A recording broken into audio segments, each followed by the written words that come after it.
Well, the power of lifelong relationships. Father Ross is joining us today. He read an article in the Wall Street Journal, so thanks for joining us, Father. Thanks, Holly. Actually, this article is taken from a book entitled The Good Life, Lessons from the World's Longest Scientific Study of Happiness. It's published by Simon & Schuster. It's a wonderful book. It's a wonderful article, and it's pretty illustrative of where we stand today in terms of relationships.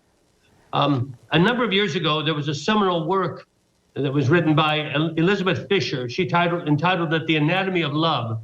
And she talked about the fact that people, when you fall in love, the brain produces a chemical in the amygdala, which is in the center of the brain. And it's called phenylethylamine. And it really makes people feel high, really feel good.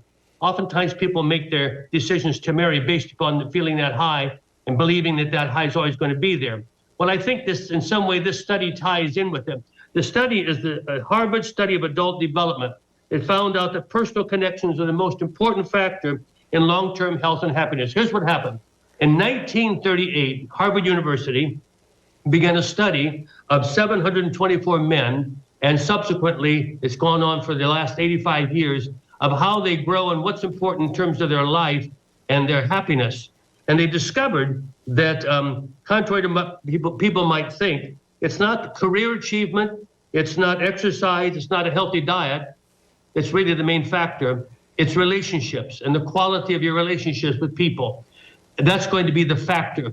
And my understanding would be then, as your relationships develop in terms of their quality, that phenylethylamine in the brain begins to surge through the body. It's a natural amphetamine. It makes you feel good.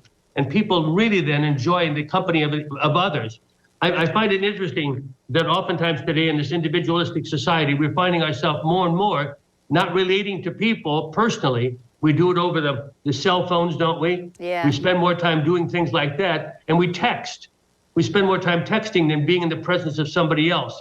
So I think this study is interesting in terms of indicating that whatever we can do to create relationships with people and actually be with them is going to help. So, for example, I like to go to the Y here in Lima, and I find it very interesting that there will be some people who go to the Y in the morning, they'll come back in the afternoon, and I happen to be there the other evening, and the same guy who was there in the morning happened to be there in the evening too. He comes back for the exercise, but I think a lot of the people just enjoy going to the Y and spending time, for example, conversing in the hot tub or something like that. I think the same is probably true with senior citizens and other entities around the area here. You might find people getting together at Bradfield Center or at other places just to be in the company of others.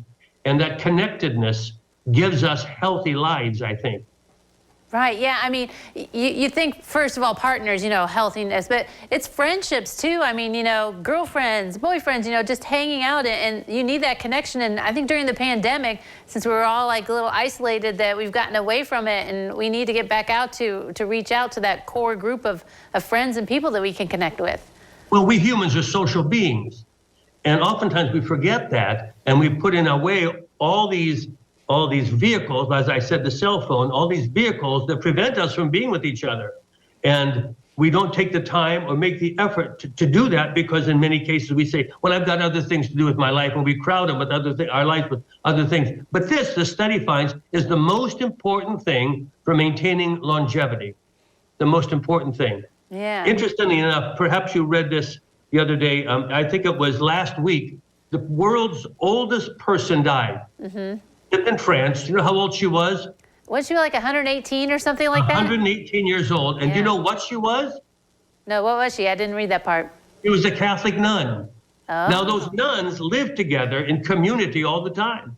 Mm-hmm. Now, I think most of their stresses are gone by the time they reach retirement age. But in many cases, those sisters never retire. As you'll see, for example, with the Mercy Sisters who have St. Rita's Medical Center, or Mercy Health Center now. They've got a place up in Fremont, a retirement place. And by golly, you can see those folks just aging beautifully in many cases. Mm-hmm. Yeah, it's certainly proof that in terms of good health and happiness, connections are what you need. Thank you very much, Father, for joining us today. Thank you, Holly. Enjoy the day. You too. All right, don't go away. Need Edition continues in a moment.